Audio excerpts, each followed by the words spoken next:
This is the way the lights looked over Phoenix at about 10 o'clock last night. She came in the house and she said, "Mom, you've got to run out and see what's over Camelback Mountain." March 13th, 1997, Sue Watson joined her 2 daughters and 2 sons in the front yard of their Phoenix home just south of Camelback Mountain. We came right in the front yard and we saw this huge aircraft coming over, probably covered half the mountain. What they saw was eerily similar to this animation of a boomerang-shaped aircraft described to investigators that night. The kids, I go, "This is beautiful. I mean, we're going to know later what this is because, you know, it's big." When you cover that much of Camelback Mountain, it's big. This is the picture Sue and her children drew after watching the craft float silently over their home. I saw the big one.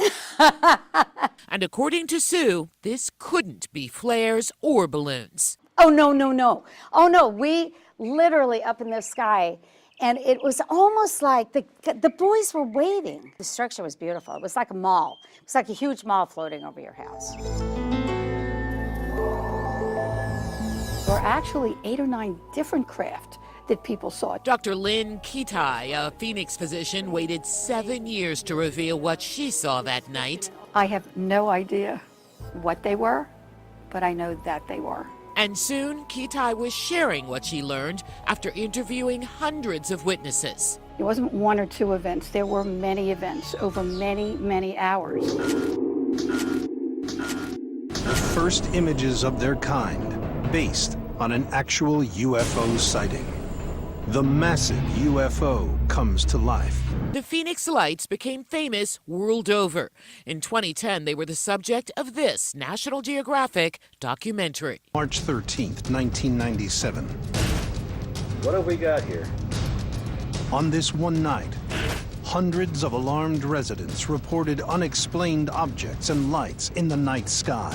Eyewitnesses reported lights from unidentified aircraft moving south along a 300-mile-long stretch from Nevada to Tucson. At the time in 1997, the vast majority of the media and throughout the community would snicker and laugh, "Oh yes, right, sure."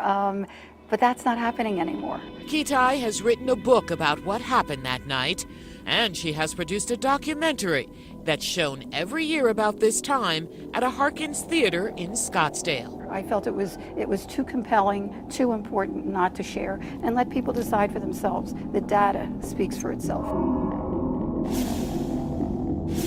What I remember is it being right above.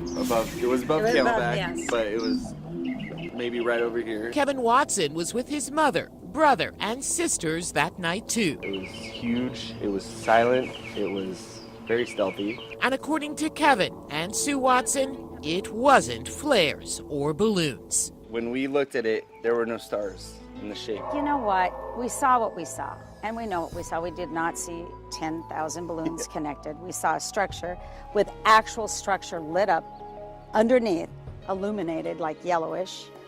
And you know what you see when you see it. Don't tell me what I saw. Like you said, it's etched in our minds forever. Oh yeah, it will forever be up there. Linda Williams, Fox 10 News.